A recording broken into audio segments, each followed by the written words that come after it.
Okay. So solid state lecture 1 chapter comparatively जो आप liquid solutions और ये सब जो चैप्टर्स हमने पढ़े हैं कंपैरेटिवली काफी इजी लगेगा आपको ये चैप्टर, बट हाँ थोड़ा सा विजुअलाइजेशन तो है। चैप्टर अच्छा है, थोड़ा विजुअलाइजेशन है और उससे ज्यादा कुछ नहीं। चलो देखते हैं तो हम चैप्टर में किस चीज के साथ डील करेंगे पहले वो समझते हैं। तो इस चैप्टर में हम पढ़ेंगे सॉलिड्स और उसके स्ट्रक्चर्स के बारे में। सॉलिड्स और उसमें उसके पार्टिकल की अरेंजमेंट के बारे में हम स्टडी करेंगे। सॉलिड और उनके पार्टिकल की अरेंजमेंट के बारे में हम स्टडी करेंगे। तो अगर ब्रॉडली बोला जाए तो सॉलिड्स को हम दो पार्ट्स में डिवाइड करते हैं। शुरू का पोर्शन आसान है। सॉलिड्स को हम दो पार्ट्स में डिवाइड कर रहे हैं, crystalline solids and amorphous solids. Crystalline solids and amorphous solids. Crystalline solids and amorphous solids, दो पार्ट्स में हम इसको डिवाइड कर रहे हैं। तो चलो देखते हैं ये दोनों पार्ट्स में डिफरेंस क्या है और इनके डिफरेंस के लिए मैं डिफरेंस अभी समझाऊंगा 4-5 पॉइंट्स। उसके बाद आप थोड़ा सा एक बार एनसीईआरटी को फॉलो कर लीजिएगा, ठीक है। इसके डिफरेंस के लिए एनसीईआरटी की एक टेबल दी हुई है, उसको आपको फॉलो करना है, ठीक है। आसान आसान पॉइंट्स है, खुद से पढ़ोगे, एक बार आइडिया दे दूंगा तो उसके बाद समझ में आ जाएगा। देखो सबसे पहला पॉइंट क्या है कि क्रिस्टलाइन सॉलिड्स वो हैं जिनकी स्टडी कर पाना पॉसिबल है। क्यों पॉसिबल है? क्योंकि उनमें जो पार्टिकल का अरेंजमेंट है वो एक रेगुलर पैटर्न फॉलो करता है। लंबे समय तक वो एक रेगुलर पैटर्न फॉलो करता है। तो हम यहां पे क्रिस्टलाइन सॉलिड्स में कहेंगे कि इट शोज, ऐसा लिखा रहता है, it shows long range order. Long range order, long range order का मतलब यही है कि वो रेगुलर पैटर्न दिखाएगा for longer distance, you can say regular pattern दिखाएगा। और एमॉर्फस में आप बोलते हैं कि it shows short range order. Shows short range order. Short range order भी आपको समझ में आ रहा होगा कि कोई रेगुलरिटी नहीं है। अगर रेगुलरिटी है भी तो बहुत कम समय के लिए है। थोड़े दूर के बाद आप देखोगे कि वो रेगुलरिटी जो है वो मेंटेन्ड नहीं रह पा रही है। तो बस उसी चीज को शॉर्ट रेंज ऑर्डर कह दिया जा रहा है, ठीक है। Long range order, short range order, कुछ इस तरह से हम बोल रहे हैं। दूसरा पॉइंट ये है कि इनकी जो मेल्टिंग पॉइंट होगी वो शार्प होगी। एक शार्प मेल्टिंग पॉइंट होगी इनकी, और they will have a range of melting point, you can say range of temperature होगा कि भाई 100 से 200 डिग्री के बीच में कहीं भी वो क्या हो जा रहा है, वो मेल्ट हो जा रहा है। Range of temperature for melting point, range of temperature होगा। और कुछ पॉइंट्स बता सकते हैं। अगर हम इसको एक नाइफ से काट रहे होंगे क्रिस्टलाइन सॉलिड को, तो regular surface, regular plane generate होगा। तो वही है when cut with a knife, that is, अगर हम क्लीवेज प्रॉपर्टी की इसकी बात करें तो जो क्लीवेज प्लेन होगा इसका, जो क्लीवेज प्लेन होगा दैट विल बी स्मूथ। और यहां पे अगर बात करें तो क्लीवेज प्लेन जो होगा, जो क्लीवेज प्लेन होगा दैट विल बी रफ, और you can say irregular. Irregular, आप अभी आप बहुत इजीली इसको आइडेंटिफाई भी कर पाएंगे कि कौन से क्रिस्टलाइन है, कौन से एमॉर्फस है। एक पॉइंट और आता है, वो है आइसोट्रॉपी का। सो दे आर, मैं इसमें बहुत ज्यादा समय नहीं लूंगा आज, बहुत जल्दी जल्दी इन सब ये छोटे मोटे टॉपिक्स को खत्म करेंगे क्योंकि इसमें कोई बहुत ज्यादा टाइम पास करने वाली चीज है नहीं।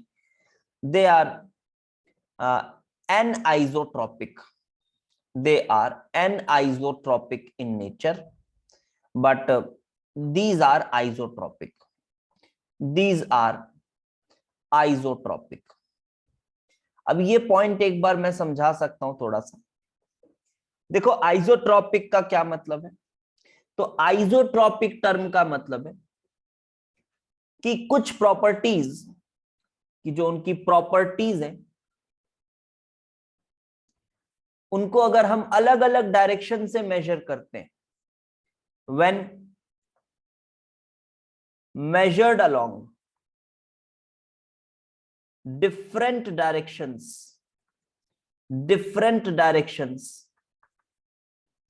gives same value।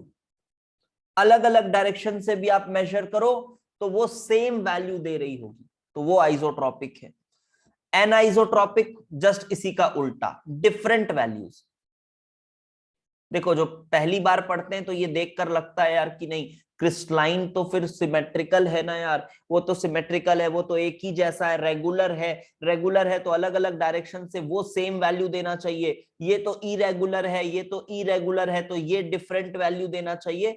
एक थॉट शुरू शुरू में ऐसा आता है, लेकिन अब ये तो ऑब्जर्व्ड प्रॉपर्टी है, इसको आप डिनाई तो नहीं कर सकते। तो इसके सपोर्ट में हम एक थॉट क्रिएट कर सकते हैं। इसके सपोर्ट में एक बात हम ऐसा कर सकते हैं कि आपको मैं इस तरह से बताऊं, आपको इस तरह से मैं अगर बताऊं कि आप अगर ये देख रहे हो कि आपके पास इस तरह से कुछ पार्टिकल्स अरेंज्ड है, ठीक है, आपके पास कुछ इस तरह से पार्टिकल्स अरेंज्ड है फिलहाल आप देखिए, और ये मान लीजिए रेगुलरली अरेंज्ड है, ये रेगुलरली अरेंज्ड है लाइक दिस कि यहाँ ए है, यहाँ बी है, यहाँ ए है, यहाँ बी है, यहाँ ए है, ऐसा बी या फिर पूरा ए बी इस तरह से आपके पास ये पार्टिकल्स अरेंज्ड है, ठीक है। ये इस तरह का कुछ पैटर्न दिख रहा है। और इधर आप ऐसा इमेजिन करो कि एकदम रैंडम है, ए बी फिर ए बी, इस तरह से कुछ रैंडम सा अरेंजमेंट है, कुछ रैंडम सा अरेंजमेंट है, ठीक है। और चलो किसी एक प्रॉपर्टी की बात कर लेते हैं, बहुत बेसिक सी प्रॉपर्टी जो कि है रिफ्रैक्टिव इंडेक्स, जो कि है मान लो रिफ्रैक्टिव इंडेक्स की बात कर लो, और इसके बेसिस पे आप दूसरी प्रॉपर्टीज भी समझ लेना अपने हिसाब से, ठीक है। कोई बहुत बड़ा तगड़ा कॉन्सेप्ट ऐसा कुछ नहीं है, छोटी सी बात है, आराम से समझ में आ जाएगी। तो ऐसा कहा जाता है कि जब आप इस डायरेक्शन से रिफ्रैक्टिव इंडेक्स मेजर करोगे तो जो लाइट है, क्योंकि refractive index is somewhat related with speed of light, तो जो लाइट है वो अपने रास्ते में किन पार्टिकल्स को इनकाउंटर करेगी, वो इनकाउंटर करेगी पार्टिकल ए को इनकाउंटर करेगी। अब आप अगर इस डायरेक्शन से जाओगे तो वही लाइट किन पार्टिकल्स को इनकाउंटर करेगी, पार्टिकल बी को इनकाउंटर करेगी। और अगर आप वही चीज डायगोनली जाओगे तो डायगोनली जाओगे तो वो किसको इनकाउंटर करेगी, वो ए बी सभी को इनकाउंटर करेगी। तो ये तो पक्का है कि इधर से जाएगी तो सिर्फ ए को करेगी, इधर से जाएगी तो सिर्फ बी को करेगी, और इधर से जाएगी तो ए बी दोनों को करेगी। तो कहीं ना कहीं हम ऐसा बोल सकते हैं कि जो लाइट की स्पीड होगी उसमें थोड़ा फर्क पड़ेगा अलग अलग डायरेक्शन में, और इसलिए रिफ्रैक्टिव इंडेक्स भी जो होगा वो डिफरेंट होगा along different directions, along different directions. अलग अलग डायरेक्शन से जाने पे अलग अलग वैल्यू मिल रही होगी। तो ये कुछ प्रॉपर्टीज मैं बता सकता हूं, लेकिन अगर आप यहां पे देखो बेटा, यहां तो पूरा ही रैंडम है। तो जब आप बहुत लार्ज स्केल में सोचोगे, जब आप बहुत लार्ज स्केल में सोचोगे तो आप पाओगे कि यार कहीं से भी मैं जाऊं, कहीं से भी जाऊं मैं, तो मुझे रैंडम अरेंजमेंट ही मिलने वाला है। और बहुत लार्ज स्केल में वो अप्रोक्सीमेटली 50% ए 50% बी, आप ऐसा सोच सकते हो, अप्रोक्सीमेटली 50% ए 50% बी। तो आप कोई भी डायरेक्शन से जाओ, जब बहुत लंबे स्केल पर जाओगे तो दोनों अप्रोक्सीमेटली 50-50% एनकाउंटर हो रहे होंगे, एंड देयरफॉर आप किसी भी डायरेक्शन से मेजर करो तो प्रॉपर्टीज जो होंगी वो सेम होंगी। Properties are same along all directions, along all directions, ठीक है, along all directions properties are same। तो यहां पे एक स्टेटमेंट भी निकल के आता है कि लार्ज स्केल में अगर रैंडमनेस है ना, लार्ज स्केल में अगर रैंडमनेस है तो वो एक तरह की यूनिफॉर्मिटी क्रिएट करता है। सुन के बहुत कॉन्ट्राडिक्टरी सा लग रहा है ये आपको स्टेटमेंट, बट ये बात कहीं ना कहीं इसमें सच्चाई है। क्या कहा मैंने कि लार्ज स्केल में रैंडमनेस होता है, लार्ज स्केल में randomness creates uniformity, creates uniformity. ये इसके बेसिस पे कहा जा रहा है, ऐसा कोई लॉ नहीं बता रहा हूं, ठीक है। इसके बेसिस पे आप ऐसा सोच सकते हो, ये कोई यूनिवर्सल लॉ या फिर कुछ ऐसा नहीं बता रहा। तो this is something about crystalline and amorphous. Amorphous में आप रबर वगैरह ले सकते हो, रबर वगैरह ले सकते हो एग्जाम्पल के तौर पे, ठीक है, रबर वगैरह ले सकते हो। बाकी क्रिस्टलाइन तो अभी आप पढ़ेंगे। तो अब फर्दर हम चैप्टर में एमोर्फस को, हाँ बिल्कुल, हाँ तनिष्क वैसे ही सोचना है, वही तो मैंने कहा 50% ए 50% बी। अगर आप पूरे को रैंडमली ऐसा फेंक दो और बड़े स्केल में सोचो तो 50% ए 50% बी। जब हम नॉर्मली SN2 रिएक्शन कराते हैं तो हम, या फिर SN1 रिएक्शन कराते हैं तो हम क्या बोलते हैं, SN1 रिएक्शन कराते हैं तो हम यही बोलते हैं ना कि यार रेसिमिक मिक्सचर बनेगा, क्योंकि इतने बड़े स्केल में वो तो कैसे भी रह सकते हैं। लेकिन हम जब बड़े स्केल में बात करते हैं तो हम बोलते हैं 50% वो R कॉन्फ़िगरेशन, 50% S कॉन्फ़िगरेशन। रफली वो सही भी होता है, कुछ वैसे ही यहां भी सोच लीजिए। अब हम आगे चैप्टर में इस एमोर्फस को टाटा बाय बाय बोलेंगे और इसको और ज्यादा पढ़ने की जरूरत नहीं है। लेकिन एक बार रिकमेंडेशन है यहाँ पे एक छोटा सा रिकमेंडेशन है कि एनसीईआरटी इस टॉपिक की आपको देखनी है। एनसीईआरटी आपको दिस टॉपिक की पढ़नी है, थोड़ा सा इसको रीड करना है, ठीक है। ग्लास एमोर्फस है, हाँ हाँ ग्लास भी एमोर्फस में आ जाएगा, ठीक है, ग्लास भी एमोर्फस में आ जाएगा, ठीक है। आगे बढ़ता हूं मैं। और सुपर कूल्ड लिक्विड्स, हाँ आप वो एनसीईआरटी में पढ़ लेना, वो सूडो सॉलिड्स वगैरह लिखा हुआ है ना। अब मैं वो पढ़ाने बैठूंगा कि ग्लास की पेंस है, ग्लास की पेंस नीचे से मोटी हो जाती है ना, क्यों मोटी हो जाती है लार्ज टाइम में, तो इसलिए मोटी हो जा रही है क्योंकि ऊपर से नीचे फ्लो कर रहा है वो ग्लास, तो इसलिए वो ग्लास को सुपर कूल्ड लिक्विड्स कहा जाता है, सुपर कूल्ड लिक्विड्स कहा जाता है, या फिर स्यूडो सॉलिड्स कहा जाता है। अगर ये सब चीजों को मैं अभी पढ़ाने लगूंगा बेटा तो मैं आधे घंटे भी नहीं टिक पाऊंगा। ये सब आप ये बचकानी चीजें जो है एनसीईआरटी से रीड कर लेना, ठीक है। आगे बढ़ता हूं।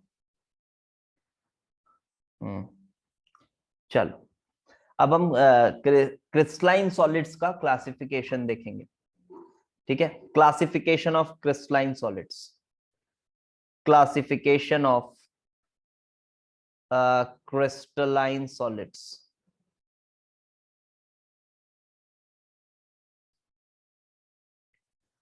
देखो जितने भी क्रिस्टलाइन सॉलिड्स हैं उनको हम on the basis of their constituent particles divide कर सकते हैं। We can divide them on the basis of their constituent particles. Constituent particles उनमें कौन है उस बेसिस में हम डिवाइड कर सकते हैं, उनको क्लासिफाई कर सकते हैं। सबसे पहला क्लासिफिकेशन है, सबसे सिंपल तो यही नजर आता है, आयनिक सॉलिड्स। अब आयनिक सॉलिड्स में क्या क्या आ जाएंगे बेटा, मतलब जितने भी क्रिस्टलाइन सॉलिड्स आपके पास हैं आप सभी को 4 कैटेगरीज में डिवाइड कर सकते हो। आयनिक सॉलिड में कौन आ जाएगा, जहां आयंस हैं वो कंस्टिट्यूएंट पार्टिकल्स हैं। Ions are constituent particles, constituent particles are ions. Constituent particles मतलब क्या सर, आप ऐसे सोच लो जिसको फर्दर और नहीं डिवाइड कर पा रहे हो आप, जिसको फर्दर आप डिवाइड नहीं कर पा रहे हो, ठीक है। सबसे छोटा क्या पार्टिकल आपको दिख रहा है एज अ होल, तो वो आप कंस्टिट्यूएंट पार्टिकल जैसे सोचो। जैसे आयनिक सॉलिड है NaCl, तो यहाँ पे आयंस कंस्टिट्यूएंट पार्टिकल है, Na+Cl-, यही कंस्टिट्यूएंट पार्टिकल्स है। ठीक है, कोई भी आयनिक सॉलिड आप ले सकते हैं, कोई भी आयनिक सॉलिड, कैल्शियम सल्फेट ले सकते हो। ये जिस भी आयनिक सॉल्ट को आपने लैब में देखा है, जो भी सॉल्ट एनालिसिस के समय आपने सॉल्ट को देखा है, वो ज्यादातर आयनिक सॉल्ट्स ही हैं, और आयनिक है तो वो सभी आयनिक सॉलिड्स के अंदर क्लासिफाई होंगे। दूसरा है मेटेलिक सॉलिड, क्योंकि we are surrounded with metals, metallic solids. तो मेटेलिक सॉलिड्स में क्या होता है कि मेटालिक बॉन्डिंग होती है ना, मेटालिक बॉन्डिंग होती है। और मेटालिक बॉन्डिंग के पीछे वही वाली थ्योरी है, आपको सोचनी है, कौन सी? Sea of free electrons, sea of free electrons and metal atoms are embedded in it, ये सब आप केमिकल बॉन्डिंग में पढ़ते हैं। मेटालिक बॉन्डिंग है, मेटल के एटम्स हैं, आप ऐसी सोचिए, मेटल के एटम्स हैं, अट्रैक्टेड हैं वाया मेटालिक बॉन्डिंग, तो ये मेटालिक सॉलिड है। एग्जाम्पल में क्या क्या आ जाएगा सर? अरे कोई भी मेटल ले लो यार, सोडियम ले लो, आयरन ले लो, पोटेशियम ले लो, जिंक ले लो, एक्सेट्रा, जो भी लेना है ले लो, सब वो मेटालिक सॉलिड्स के अंदर आएंगे। तीसरा और भी है क्या कुछ? हाँ, और भी है, मॉलिक्यूलर सॉलिड्स, मॉलिक्यूलर सॉलिड्स भी तो है, जहां पे कंस्टिट्यूएंट पार्टिकल पूरा एज अ होल मॉलिक्यूल है, एज अ होल मॉलिक्यूल है। एग्जाम्पल में क्या क्या आ जाएगा सर? एग्जाम्पल में यहां पहले मैं लिख दूं कि कंस्टिट्यूएंट पार्टिकल्स कौन है। Constituent particles are molecules. नहीं तनिष्क, SiO2 नहीं आएगा इसमें। SiO2 is not a molecule. You might be knowing this. SiO2 is not a molecule actually. Okay, अभी बताएंगे, देखते हैं। तो constituent particles are molecules। अब इसमें ना बेटा फर्दर तीन कैटेगरीज हैं इसमें। जैसे कि एक है नॉन पोलर वाले, ऐसे मॉलिक्यूल्स जो नॉन पोलर है। क्या आएगा एग्जाम्पल? एक आधा बता दो, नॉन पोलर वाले एक आधा बता दो। फिर और क्या आ सकता है? एक पोलर आ सकता है, और फिर तीसरा आ सकता है H बॉन्डेड, तो नॉन पोलर में क्या आ जाएगा? ठीक है, आप ऑक्सीजन को ले सकते हो, कुछ भी ले लो, ऑक्सीजन को ले सकते हो, बेंजीन को ले सकते हो, कुछ भी ले सकते हो। ठीक है, कुछ भी ले सकते हो जो नॉन पोलर आपको नजर आता है, जो भी नॉन पोलर नजर आता है आप उसको ले सकते हो। कोई भी गैस, नाइट्रोजन वगैरह, अब ये कहीं ना कहीं सॉलिड के फॉर्म में जाएंगे तो ना, सभी कहीं ना कहीं किसी टेम्परेचर में तो सॉलिड होंगे। ये मत सोचना वो तो गैस है, अरे भाई किसी टेम्परेचर पे तो सॉलिड होगा, किसी टेम्परेचर पे सॉलिड होगा, तो वो नॉन पोलर मॉलिक्यूलर सॉलिड कहलाएगा। पोलर में क्या क्या आ जाएगा? पोलर में आपका HCl आ जाएगा। ठीक है, HCl आपका पोलर के अंदर आ जाएगा। इस तरह से आप जो भी पोलर मॉलिक्यूल सोच सकते हैं वो पोलर मॉलिक्यूलर सॉलिड्स के अंदर आ जाएंगे। And then comes H bonded. H bonded भी आपको पता है कौन आ जाएगा? पानी आ जाएगा आइस के फॉर्म में, आपका HF आ जाएगा। ठीक है, ये आपके हो गए H बॉन्डेड मॉलिक्यूलर सॉलिड्स। कोई बड़ी बात नहीं है, इसमें सभी में डिस्क्रीट मॉलिक्यूल्स हैं, आप समझ पा रहे होंगे। सभी स्ट्रक्चर्स में कोई नेटवर्क नहीं है, कोई आयन नहीं है, कोई मेटेलिक वाली बात नहीं है, सभी में डिस्क्रीट मॉलिक्यूल्स हैं। एक मॉलिक्यूल, दो मॉलिक्यूल, तीन मॉलिक्यूल, चार मॉलिक्यूल, कुछ इस तरह से। अच्छा सर, जो नॉन पोलर है उसमें क्या अट्रैक्शन है पूछ रहा है बच्चा। तो नॉन पोलर में बेटा कुछ नहीं, वॉन्डरवॉल अट्रैक्शन हमेशा रहती है, डाइपोल नहीं होगी, बट जो वॉन्डरवॉल अट्रैक्शंस है आपके Debye forces, Huckel forces, sorry Debye forces, Keesom forces, London forces, ये सब हमेशा एक्टिव रहती हैं। ठीक है, तो सॉलिड बन जाएगा वो उन फोर्सेस की वजह से। फिर चौथा आता है, कौन है जो अभी अभी भी मिस हो रहा है? हाँ, वो है networks, long chain networks miss हो रहे हैं अभी भी। क्योंकि अगर मैं बात करूं डायमंड की, तो आप डायमंड को आयंस में तो नहीं रख सकते, आयन थोड़ी ना सर डायमंड। आप मेटल, नहीं सर मेटल भी नहीं है, वो तो कार्बन का है, देखो मेटल के अंदर भी नहीं आ रहा है। मॉलिक्यूल, क्या डायमंड मॉलिक्यूल है? नहीं है, तीनों में नहीं आ रहा है, तो वो किस में आएगा? नेटवर्क सॉलिड में। मतलब यहां पे लॉन्ग चेन कोवेलेंट नेटवर्क अगर है, कोवेलेंट नेटवर्क अगर है तो हम कहेंगे कि वो नेटवर्क सॉलिड है। एग्जाम्पल देखो, डायमंड, किसी एग्जाम्पल में किसी को डाउट होगा तो बता देना। डायमंड हो गया बेटा, फिर आपका ग्रेफाइट हो गया, फिर SiO2 जो पूछ रहा था वो बता रहा हूं मैं, SiO2 नेटवर्क के अंदर आएगा, क्योंकि SiO2 is a kind of 3D silicate है ना, याद आ रहा है? 3 डायमेंशनल सिलिकेट है ये, तो इसमें कुछ ऐसा अरेंजमेंट होता है ना, SiO SiO SiO, कुछ ऐसा। और ये लॉन्ग चेन नेटवर्क चलती है कुछ इस तरह से हर तरफ से, ये कुछ ऐसा, ये कुछ ऐसा, ये, तो ये नेटवर्क सिलिकेट है। और सिलिकॉन कार्बाइड भी कुछ इसी तरह से, silicon carbide, SiC, graphite, diamond, ये सब नेटवर्क सॉलिड्स हैं, आप समझ लीजिए। तो इस तरह से हमने हर तरह के सॉलिड को क्लासिफाई किया है, हर तरह के सॉलिड्स को हमने क्लासिफाई किया है इन 4 चीजों में। अब हम आगे बढ़ेंगे और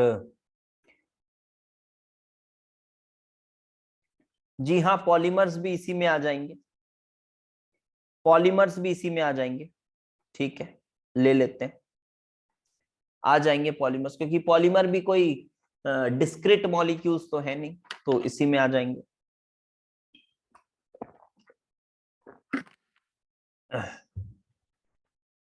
चलिए आगे देखो, ये सब लग सकता है आपको कि हाँ यार ये तो आता है हमको, बट आप पूरा चैप्टर पढ़ के देखिएगा, पक्का आप कुछ ना कुछ अच्छा नया सीख कर जाएंगे, ठीक है, जैसा कि हर चैप्टर में आपने सीखा है। अब कुछ बेसिक डेफिनेशंस देखेंगे, बेसिक डेफिनेशंस। अब थोड़ा थोड़ा धीरे धीरे एंटर करने जा रहे हैं। तो बेसिक डेफिनेशंस में सबसे पहले तो हम बात कर लेते हैं, एक टर्म यूज होता है कभी कभी, दैट इज बेसिस। ये टर्म यूज होता है बेसिस, ठीक है, काइंड ऑफ यूनिट सेल जैसा रिलेट करेंगे हम, बट एक टर्म यूज होता है, आप देख सकते हो कहीं कहीं बुक्स में रहता है बेसिस। तो क्या मतलब है बेसिस का? तो लिखो, बेसिस क्या है? It may be any atom, कुछ भी हो सकता है बेसिस, एटम भी हो सकता है, मॉलिक्यूल भी हो सकता है, या फिर आपका आयन भी हो सकता है, आयन भी हो सकता है, which can be repeated, which can be repeated in 3 dimension, which can be repeated in 3 dimension to generate entire lattice, entire lattice। तो ये सबसे छोटा पार्ट है, एटम हो सकता है, मॉलिक्यूल हो सकता है, या आयन हो सकता है, ठीक है, जिसको आप रिपीट करें और उससे जनरेट हो जाए इंटायर लैटिस, उससे इंटायर लैटिस जनरेट हो जाए, तो उसको आप बोलेंगे कि that is called a basis. और बेसिस मतलब ऐसे सोचो आपकी, which can not be further divided and it needs to be repeated.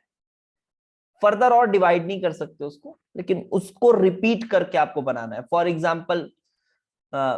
Example आप इस तरह से सोचो कि आपके पास ये कुछ 3 पार्टिकल्स हैं, 3 पार्टिकल्स हैं, ठीक है, और ये कंप्लीट हो गया, ये 3 पार्टिकल में कोई लैटिस कंप्लीट हो गया है, तो ये जो एक पार्टिकल है, ये एक पार्टिकल, इसको आप इसका बेसिस बोलोगे, इसको बेसिस बोलोगे, क्योंकि इसके रिपीटिशन से आपका, इसके रिपीटिशन से आपका पूरा लैटिस बन रहा है। अब अगर आप बोलो सर मैं दो पार्टिकल्स को बेसिस के तौर पे ले सकता हूं, सर ऐसे ले सकता हूं क्या? ये तीन है तो ये दो को ही पूरा मैं एक बेसिस मान सकता हूं क्या सर? ये दो को ही एक बेसिस मान सकता हूं? तो आंसर है नहीं मान सकते। ठीक है, दो को एक बेसिस आप नहीं मान सकते, क्योंकि जब आप इसको रिपीट करेंगे तो ऐसा नहीं है कि इसको आधा रखें, आपको इसको एज अ होल देखना पड़ेगा और एज अ होल रिपीट करना पड़ेगा, एज अ होल रिपीट करना पड़ेगा। तो ये बेसिस नहीं है। हाँ, ये एक पार्टिकल को आप बेसिस मान सकते हैं, सिंपल सा टर्म है। दूसरा टर्म मैं बताने जा रहा हूं आपको, दैट इज क्रिस्टल लैटिस और यूनिट सेल। क्रिस्टल लैटिस और क्रिस्टल लैटिस, हाँ चार होते तो दो फाइन है, हाँ बिल्कुल। अच्छा सर अगर ये तीनों को बेसिस मान ले तो? नहीं, तीनों को बेसिस नहीं मानना है बेटा, तीनों को बेसिस इसलिए नहीं मानना है क्योंकि फिर ये रिपीटिशन वाला एंगल ही आप हटा दे रहे हो, तो फिर कुछ लगा ही नहीं। रिपीट भी करना है ना, विच can not be further divided and which can be repeated, ऐसा बोला जा रहा है, तो उसको आप बोलेंगे। तो यूनिट सेल, यूनिट सेल देखेंगे अभी, यूनिट सेल क्या है, unit cell and crystal lattice. अभी आप क्रिस्टल लैटिस भी देखेंगे कि क्रिस्टल लैटिस एक्चुअली में क्या है। तो क्रिस्टल लैटिस अगर आपको कोई शेप बोलना है तो कौन सा शेप बोलोगे आप क्रिस्टल लैटिस को? कैसे शेप का होता है क्रिस्टल लैटिस, बताओ थोड़ा, अगर कोई शेप बोलना है तो।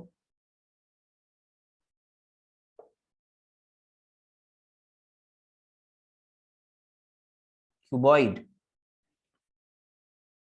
क्यूब, 3D, और क्या आ रहा है आंसर?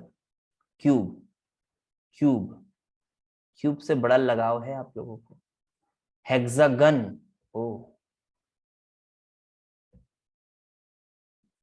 अगर मैं क्रिस्टल लैटिस को, जिन बच्चों ने पढ़ा है पहले से, टेट्राहेड्रल, ना बेटा ना, अगर मैं क्रिस्टल लैटिस को पैरेललोपाइप्ड बोलूं तो गलत होगा क्या कि बढ़िया होगा कि हाँ सब कुछ कवर हो जाएगा?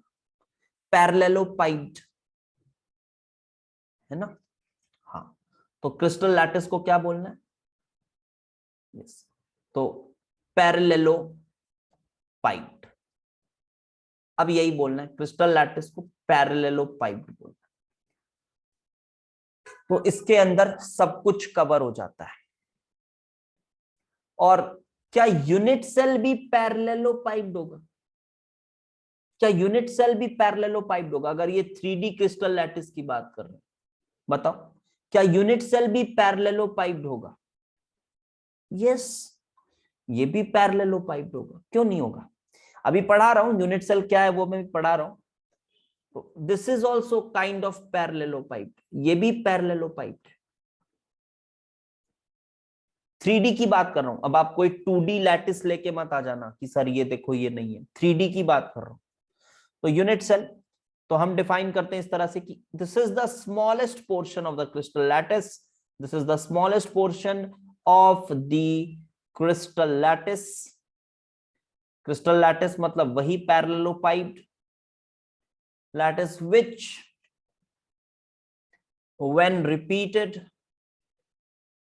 which when repeated along all its directions generates entire lattice, entire lattice generate करेगा, वो यूनिट सेल है। और क्रिस्टल लैटिस आपको बता दिया क्या है। अब एक ये जो पैरेललोपाइप्ड है इसकी पहचान करेंगे, ठीक है। अब ये जो पैरेललोपाइप्ड है इसकी पहचान करेंगे। देखो, अरे बहुत कुछ पढ़ा देंगे आज ही, मत परेशान हो, आज ही बहुत कुछ पढ़ा देंगे, ठीक है। आप और कहीं अगर आपने पढ़ा होगा तो देखा होगा आपने, दावे के साथ कह सकता हूं कि ये एक, ये दो, तीन, ये जो क्लासिफिकेशन और बेसिक डेफिनेशन है ना, इतना भी नहीं हो पाता पहली क्लास में, यही चलते रहता है इसी में कुछ कुछ। अभी देखिए आप पहली क्लास में बहुत सारा कुछ हो जाएगा, टेंशन मत लीजिए। चलिए, तो अभी हम करेंगे इस पैरेललोपाइप्ड की पहचान। इसकी पहचान किस चीज से है? इसकी पहचान है इसके एज लेंथ से और इनके एजेस के बीच के एंगल्स से। ठीक है, तो कुछ भी पैरेललोपाइप्ड मैं बना दे रहा हूं ऐसा, आपको मैं क्यूब जैसा दिख सकता है, वो हो सकता है, आप कुछ ऐसा सोच लीजिए। ठीक है, this is kind of parallelepiped. आप इसको ज्वाइन वाइन कर सकते हैं। This is suppose A, this is suppose B and this is suppose C, that is length, breadth and height, आप ऐसा सोच लो। और ये ए बी सी है एज लेंस। ठीक है, ए बी सी है एज लेंस, ये है एज लेंस। और अब एंगल्स हैं, जैसे ए और सी के बीच के एंगल को मान लो बीटा मैं कह रहा हूं, सी और बी के बीच के एंगल को मैं अल्फा कह रहा हूं, और ए और बी के बीच के एंगल को मैं गामा कह रहा हूं। तो ये है पैरेललोपाइप्ड की पहचान। तो इजी पोर्शन है ये, alpha beta gamma, these are the angles, these are the angles between the axes, और A B c are the edge lengths. तो अगर हम बोलें कि कितने क्रिस्टल सिस्टम्स पॉसिबल हैं, तो देखो कुछ यहां पे मैं क्रिस्टल सिस्टम्स लिख रहा हूं, कुछ क्रिस्टल सिस्टम्स यहां पे मैं लिख रहा हूं, आपको इनको लर्न भी करना है। ठीक है, आपको इनको लर्न भी करना है। क्रिस्टल सिस्टम्स यहां मैं लिख रहा हूं, और फिर यहां पे मैं रिलेशन बता देंगे, ए बी सी के बीच का रिलेशन, और इधर अल्फा बीटा गामा के बीच का रिलेशन। और A B C alpha beta gamma क्या है वो ठीक है। और मैं बता दूं, ये टेबल जो है इसके लिए आप रेफर एनसीईआरटी को जरूर एक बार करेंगे। रेफर टू एनसीईआरटी, ये दिस टेबल, इस टेबल को वहां से करेंगे, और वहां आपको 3D इमेजेस भी दिख जाएंगी, तो आपको और अच्छे से दिख के याद हो जाएगा। अभी मैं इमेज पूरे क्रिस्टल सिस्टम्स का नहीं बनाने वाला हूं, मैं बस लिख रहा हूं क्रिस्टल सिस्टम। सबसे पहला है देखो क्यूबिक, फिर मैं लिख रहा हूं इधर tetragonal, tetragonal, then I have orthorhombic, orthorhombic, then fourth one is monoclinic, monoclinic, then fifth is triclinic, triclinic, sixth is trigonal, trigonal, and then seventh is hexagonal, seventh is hexagonal।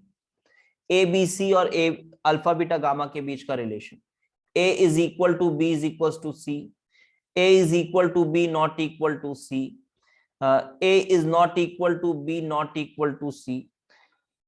फिर monoclinic में भी a is not equal to b not equal to c. Triclinic में भी same वही, a is not equal to b not equal to c. Then trigonal में again a is equal to b is equal to c. Hexagonal में a is equal to b but not equal to c. ठीक है, इस तरह से हुआ। Alpha beta gamma, this is alpha is equal to beta is equal to gamma is equal to 90 degree. Then alpha is equals to beta is equals to gamma is equals to again 90 degree. Then here alpha is equals to beta is equals to gamma again 90 degree. And then alpha is equals to beta is equals to 90 degree, but gamma is not equal to 90 degree. Then alpha is not equal to beta is not equal to gamma is not equal to 90 degree. तो ये try clinic देखो, most unsymmetrical type का lattice दिख रहा है, ये mains में पूछ चुका है, ये मेंस में पूछ चुका है अभी फिलहाल 1-2 साल पहले का पेपर मुझे ध्यान आ रहा है। और ट्राइगोनल यहां पे देखा जाए, मोस्ट अनसिमेट्रिकल लैटिस करके क्वेश्चन पूछा था शायद। Alpha is equals to beta is equals to gamma, all not equal to 90 degree, and alpha is equals to beta is equals to 90 degree, and gamma is equals to 120 degree. Sir क्या ये mains के लिए याद करना है? जी हाँ, तो you have to learn it. ठीक है, ये आपको याद करना है, ये याद रहना चाहिए। डायरेक्ट क्वेश्चन आते हैं इसमें से, डायरेक्ट, और कोई बहुत बड़ी चीज नहीं है। आप बिल्कुल शेप्स के लिए आप एनसीईआरटी रेफर करिए, शेप्स के लिए आप रेफर करिए एनसीईआरटी, और इसको आप याद कर लीजिए अपने हिसाब से, जैसे मन पड़ता है आप याद कर लीजिए। तो अगर देखा जाए तो ये तो क्रिस्टल सिस्टम्स है, ये क्रिस्टल सिस्टम्स है सर। ठीक है, तो यूनिट सेल तो सर बताया नहीं सर आपने कुछ, यूनिट सेल क्या है? तो अब देखो यूनिट सेल क्या है, फिर क्रिस्टल सिस्टम पे वापस आऊंगा। यूनिट सेल स्मॉलेस्ट पोर्शन है वो हमने देखा, और यूनिट सेल के जो टाइप्स होते हैं, बोलो जल्दी से जिसने पढ़ा है, कितने टाइप्स ऑफ यूनिट सेल पढ़े, कितने टाइप्स पढ़े यूनिट सेल के आपने? अगर देखा जाए तो 3 पढ़े, ठीक है। एक है सिंपल यूनिट सेल, फिर दूसरा है आपका face centred unit cell, face centred, फिर तीसरा है आपका body centred unit cell, body centred, और फिर फोर्थ है आपका end centred unit cell, end centred unit cell. ठीक है, अभी डिटेल हम करेंगे इसका, अभी डिटेलिंग करेंगे, बट फिलहाल आप ये समझ लीजिए कि 4 तरह के यूनिट सेल है।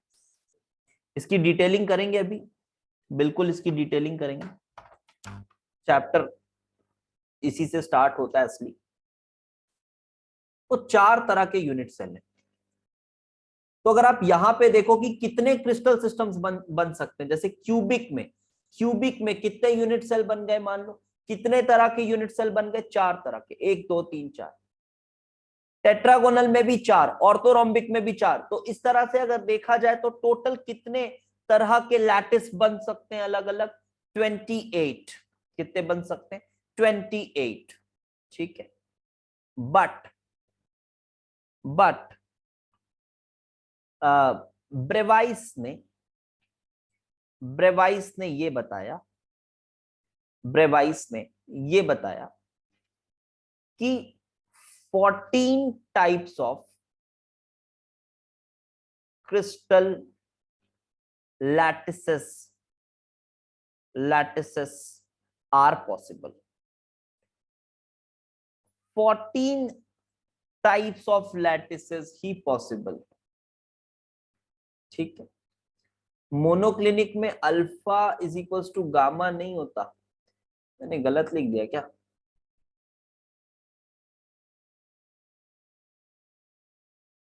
मोनोक्लिनिक में, मोनोक्लिनिक ऐसा बनता है ना, यही वाला तो है शायद मोनोक्लिनिक।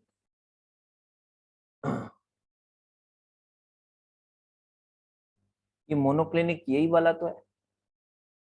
तो अल्फा इज इक्वल्स टू, सुनो ना, अगर मैंने यहाँ पे कुछ गड़बड़ लिख दिया होगा ना, तो आप एक बार ना एनसीईआरटी से टेबल रेफर कर लेना, ठीक है? ये मैंने रफली लिखा है, ये रफली लिख दिया मैंने, आप एनसीईआरटी से टेबल रेफर कर लेना एक बार, एनसीईआरटी में जो दिया होगा मान लेना उसको, ठीक है? चलो आगे बढ़ते हैं।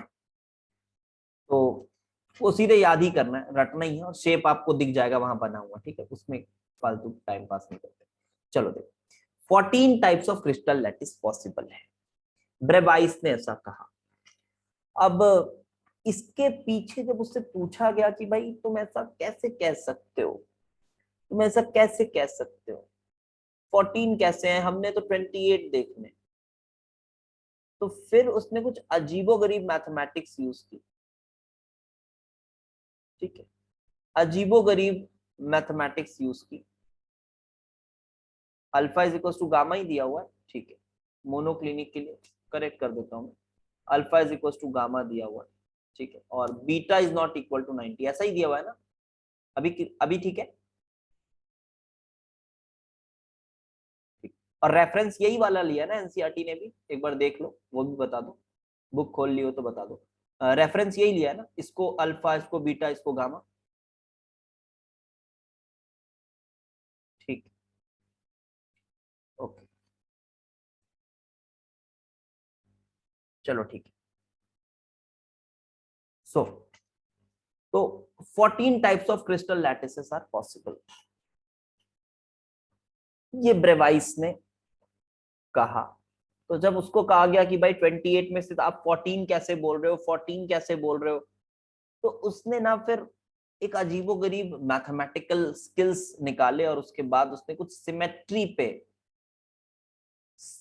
पे फोकस किया और सिमेट्री से उसने मैथमेटिकली कुछ कुछ करके डिराइव किया कि देखो सिर्फ यही 14 क्रिस्टल लैटाइसेस बन सकते हैं, सिर्फ यही 14 क्रिस्टल लैटाइसेस बन सकते हैं। और ये सिमेट्री जो है ये हमारे आउट ऑफ सिलेबस है, आउट ऑफ सिलेबस है, हमें इसमें कोई भी दिलचस्पी नहीं होनी चाहिए कि सर कैसे प्रूव हो रहा है 14, और वो गजब अजीबो गरीब मैथमेटिकल चीजें वहां पे की गई हैं। उसके बाद उन्होंने कंक्लूड कर दिया है, तो हमें वैसा ही मानना पड़ेगा, हमें वैसा ही मानना पड़ेगा। ठीक है, तो 14 क्रिस्टल लैटाइसेस हैं। सर 14 कैसे हुए? अब तो देखो 14 इस तरह से हुए, जैसे क्यूबिक है ना, क्यूबिक है तो इसमें सिर्फ सिंपल पॉसिबल है और फेस सेंटर्ड पॉसिबल है और बॉडी सेंटर्ड पॉसिबल है। ये 1 2 3 मैं इधर से लिख रहा हूं, ये 1 2 3 मैं इधर से लिख रहा हूं। सिंपल पॉसिबल है, फेस सेंटर्ड और बॉडी सेंटर्ड। एक बार अगर मैं इधर कुछ गलत लिखूंगा तो बता देना मुझे, ठीक है। टेट्रागोनल के लिए 1 और 3 मतलब बॉडी सेंटर्ड, ये दोनों पॉसिबल है। एनसीईआरटी देख के बता देना। ऑर्थोरोम्बिक के लिए, ऑर्थोरोम्बिक के लिए जो मैंने कॉपी में लिख रखा है, ये 1 2 3 4 सभी पॉसिबल है, सभी तरह के यूनिट सेल बनते हैं। मोनोक्लिनिक के लिए 1,4, ठीक है, एंड सेंटर्ड और सिंपल। ट्राई क्लिनिक के लिए सिर्फ सिंपल, ट्राइगोनल के लिए सिर्फ सिंपल और हेक्सागोनल के लिए भी सिर्फ सिंपल, हेक्सागोनल के लिए भी सिर्फ सिंपल। तो ये आपके पास चीजें हैं, ये आपके पास चीजें हैं। तो अगर आप इसको काउंट करोगे यू विल गेट 1 2 3 3 4 5 4 9 हो गया, 9 और 11 12 और ये सॉरी 9 2 11 और ये 14। तो आप देख सकते हो ये 14 लैटाइसेस पॉसिबल है। तो इस तरह के 14 लैटाइसेस पॉसिबल है और हमें अपनी सिलेबस में, हमें अपनी सिलेबस में सिर्फ क्यूबिक के बारे में पढ़ना है, ठीक है, हमें सिर्फ क्यूबिक के बारे में पढ़ना है। परेशान होने की कोई जरूरत नहीं, बाकी वो सब हमारे सिलेबस में नहीं है, हमें क्यूबिक के बारे में पढ़ना है। हाँ, और हेक्सागोनल पैकिंग के बारे में मैं आपको पढ़ाऊंगा, हेक्सागोनल पैकिंग के बारे में पढ़ाऊंगा, काफी डिटेल में पढ़ाएंगे, देखिएगा मजा आएगा आपको। तो 14 टाइप ऑफ क्रिस्टल लैटाइसेस पॉसिबल, ये हम समझ चुके हैं। और अब हम एक एक यूनिट सेल को इलैबोरेट करने के लिए आ चले हैं। So let us elaborate each kind of unit cell. So different unit cells, different unit cells. यहां से चैप्टर आपका होता है ढंग से स्टार्ट। तो जो पहला यूनिट सेल है that is simple cubic unit cell, simple cubic unit cell. क्या हो रहा है इसमें? बार बार एक क्यूब सा कुछ बनाना पड़ेगा। तो सिंपल क्यूबिक यूनिट सेल में आप ये पाएंगे कि you have the particles present only at the corners of the cube, ठीक है। जो पार्टिकल होंगे वो क्यूब के कॉर्नर्स में होंगे, लाइक दिस, 1 2 3 4 5 6 7 8। तो हियर पहला पॉइंट क्या नजर आता है कि जो पार्टिकल्स प्रेजेंट है, particles are present only at the corners of unit cell, सिर्फ कॉर्नर में प्रेजेंट है। अच्छा, ये पार्टिकल क्या हो सकता है? आयन भी हो सकता है, एटम भी हो सकता है, और हाँ मॉलिक्यूल भी हो सकता है। जी हाँ, मॉलिक्यूल भी हो सकता है, आयन भी हो सकता है, कुछ भी हो सकता है, ठीक है। तो पार्टिकल बोल दिया गया है। तो कुछ ऐसा दिखता है सिंपल क्यूबिक यूनिट सेल। अब यहां बात आती है कि इस एक यूनिट सेल में अगर हमें बताना है number of constituent particles, number of particles कितने होंगे, नंबर ऑफ पार्टिकल्स, चलो बताओ नंबर ऑफ पार्टिकल्स कितने होंगे इसमें, नंबर ऑफ पार्टिकल्स। ठीक, हाँ देखो 8 आ रहा है ना कुछ लोगों का आंसर, ठीक है, इसीलिए कोई बात नहीं। नंबर ऑफ पार्टिकल्स कितने होंगे, so that will be 1, number of particles will be 1।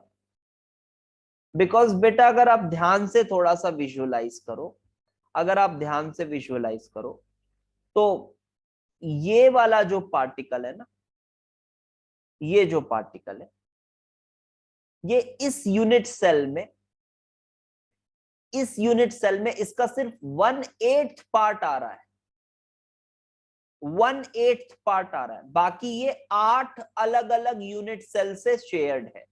तो क्या लिखा मैंने, मैंने लिखा particle at the, particle at the corner, at the corner is shared with 8 other unit cells, 8 अलग अलग यूनिट सेल्स के साथ वो शेयर्ड है, जिसकी वजह से उसका इफेक्टिव कंट्रीब्यूशन, उसका effective contribution to given unit cell, to given unit cell is 1/8।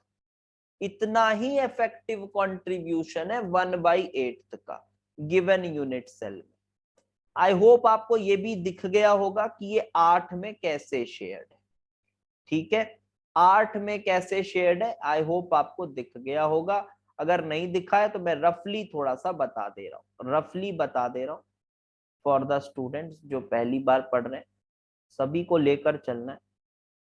तो ये है, तो ये बाजू में एक यूनिट सेल होगा आपका, क्योंकि है तो वो पूरा लैटिस के फॉर्म में ना, है तो वो लैटिस के फॉर्म में। एक इधर होगा, अब इसी में देखो एक ऐसा आगे होगा ऐसा, और इधर भी एक ऐसा आगे होगा, होगा ऐसा आगे, ऐसे कुछ इस तरह से आगे होगा। तो ये 4 यूनिट सेल नीचे हुए और सेम ऐसे सेकंड फ्लोर बना दो ऊपर, ठीक है, सेम ऐसे ही ऊपर सेकंड फ्लोर बना दो, उन चारों के भी बेस में ये वाला पार्टिकल आएगा। तो ये 8 लोगों से शेयर हो रहा है, ये बहुत क्लियरली दिख रहा है, ठीक है सर। तो अभी आपने बताया नंबर ऑफ पार्टिकल्स, तो ये पॉइंट आपने बताया sir, this is kind of like Gauss law in physics. नहीं पता भाई गॉस लॉ मेरे को, चलो देखो। तो नंबर ऑफ पार्टिकल्स इज 1।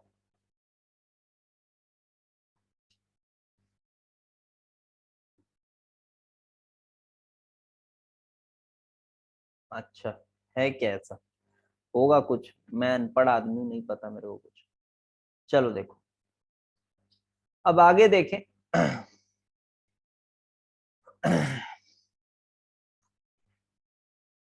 तो अब हम यहां पे देखेंगे relation between A and are, relation between A and R in a unit cell.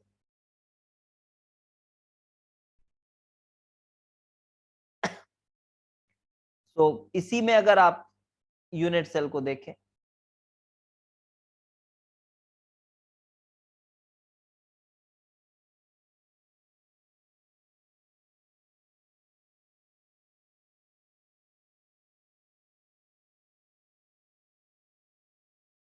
अगर आप इस यूनिट सेल को देखें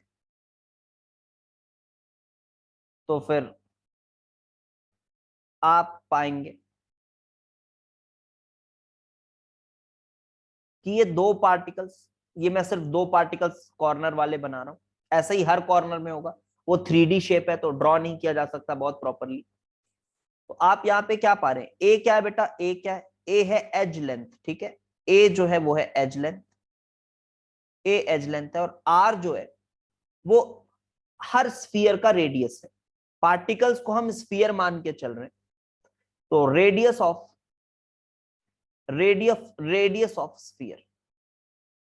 तो क्या रिलेशन नजर आ रहा है? बहुत सीधा सीधा, a is equals to 2r दिख रहा है, क्योंकि सब बिल्कुल इजीली टच कर रहे हैं एक दूसरे को। So the relation is nothing but a is equals to 2r। तो ये दूसरा पॉइंट बताया हमने। इसी तरह हर यूनिट सेल को देखकर चलेंगे, तो a is equals to 2r आया, और नंबर ऑफ पार्टिकल्स हमने बताया कि एक पार्टिकल है, ठीक है। फिर आफ्टर दिस अब हम बात करेंगे कोऑर्डिनेशन नंबर की। अभी हम बात करेंगे इसकी कोऑर्डिनेशन नंबर। तो कोऑर्डिनेशन नंबर क्या है? आप एक पार्टिकल सिलेक्ट करो, और उस पार्टिकल के अराउंड जो फर्स्ट नियरेस्ट नेबर है। नहीं, ये गलत है, ऐसा नहीं बोलना जो उसको टच कर रहे हैं। नहीं, टच कर रहे हैं ये गलत डेफिनेशन, ऐसे मत बोलो। कोऑर्डिनेशन नंबर मतलब ये बोलेंगे आप कि नंबर ऑफ नियरेस्ट नेबर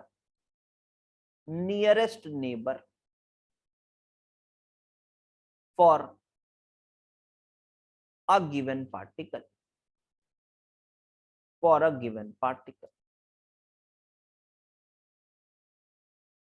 तो अभी एक चीज आप ये समझो, एक चीज और दिमाग में बैठाओगी।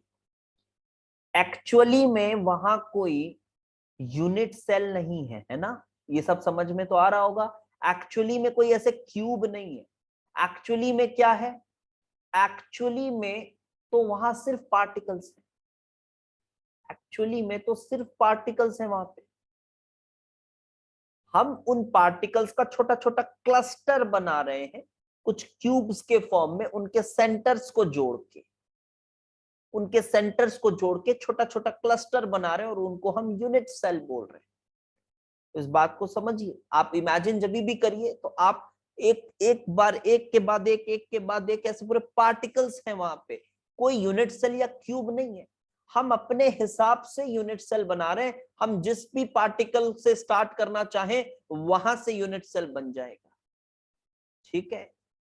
जहां खड़े हो जाओगे बेटा वहां से लाइन चालू हो जाएगी, समझना, ठीक है। तो इस तरह से चलना है आप। तो number of nearest neighbour for a given particle is called the coordination number. So what will be the coordination number of this simple unit cell? क्या होगा इसका कोऑर्डिनेशन नंबर? क्या लगता है आपको, क्या होगा कोऑर्डिनेशन नंबर? हाँ, 6 होगा, बिल्कुल 6 होगा। बेटा फिर से वही बात कर रहे हो, उसी यूनिट सेल में मत देखो ना। उसी यूनिट सेल में क्यों देखते हो? हर तरफ देखो, क्योंकि कोई यूनिट सेल से वो लोग डिवाइडेड थोड़ी ना यार। वहां तो पार्टिकल्स ही पार्टिकल्स हैं। वो तो हम इंसान यूनिट सेल्स बना दे रहे हैं। ये देखो, ये पार्टिकल को पकड़ो, तो ऊपर भी ऐसा एक पार्टिकल होगा यहां पे, आगे भी ऐसा होगा एक, देखो यहां पे, इधर भी होगा एक ऐसे यहां पे, इधर भी होगा एक यहां पे, इधर भी होगा एक पीछे यहां पे, ठीक है। सो दिख गए आई गेस आपको? यस, 1 2 3 4 5 और नीचे वाला 6। तो ये तो बहुत आसान है सर, ये वाले तो बहुत आसान है। हाँ ये आसान है, लेकिन आगे चल के थोड़ा सा मुश्किल होता है। अगर मैं सेकंड नियरेस्ट नेबर पे आऊं, थर्ड नियरेस्ट नेबर पे आऊं, तो थोड़ा सा परेशानी होता है। तो उसके लिए एक मैथमेटिकल तरीका बता दे रहा हूं, उसको फॉलो करेंगे सभी बच्चे। इस मैथमेटिकल वे को फॉलो करेंगे फॉर इस मैथमेटिकल वे को फॉलो करेंगे for determining the nearest neighbours, ठीक है। इसी तरीके को फॉलो करेंगे। ये कोई ट्रिक नहीं है, एक मैथमेटिकली जस्टिफाइड तरीका है, आप इससे कर सकते हैं, इसका कोई प्रूफ नहीं देने वाला हूं, ठीक है। क्या करना है आपको, आपको कॉर्नर वाले पार्टिकल को सिलेक्ट कर लेना है हर बार, ठीक है, कॉर्नर वाले पार्टिकल को सिलेक्ट कर लेना। तो वो एक पार्टिकल आपने सिलेक्ट कर लिया। अब आप ये देखिए कि इस यूनिट सेल में, सिर्फ उसी यूनिट सेल में देखिए, आपको आजू बाजू बनाने की जरूरत नहीं है, आप उसी यूनिट सेल में देखिए। तो उसी यूनिट सेल में उसके कितने नियरेस्ट नेबर है, उसी यूनिट सेल में देखो कितने हैं बताओ। 3 है, एक यहां पे, एक यहां पे और एक यहां पे, 3 है। तो पहले ऊपर ये लिखो, क्या लिखना है, number of nearest neighbours in given unit cell. आप ऐसे लिखो, उस यूनिट सेल में कितने डिवाइडेड बाय वो जिसके भी अलोंग है। हो सकता है एक बार में आपको सुन के थोड़ा अजीब लगे, मैथमेटिकल तरीका है, कोई ट्रिक नहीं है, हमेशा काम आएगा, यूज कर सकते हो। वो जिसके अलोंग जा रहा है, जिसके अलोंग है, वो जो एक्सिस है वो कितने में शेयर्ड है, ठीक है। मतलब जो एक्सिस है वो शेयर्ड बाय कितने यूनिट सेल्स, शेयर्ड बाय कितने यूनिट सेल्स, ये लिखना है यहां।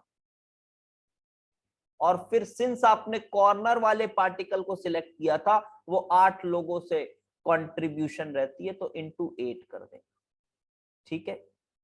ये करना है, अभी बहुत अच्छे से नहीं समझ आया होगा, बट एक बार मैं इसको अप्लाई करके बता रहा हूं। जैसे यहाँ पे आपको फाइंड करना है, तो आपने लिखा number of nearest neighbour in given unit cell, तो आपने बोल दिया सर ठीक है 3 है, अपॉन अलोंग जो एक्सिस है वो कितने यूनिट सेल से शेयर्ड है। तो ये अलोंग किसके जा रहा है बेटा बताओ, ये अलोंग किसके जा रहे हो आप, अलोंग किसके जा रहे हो आप, अलोंग द एज जा रहे हो ना।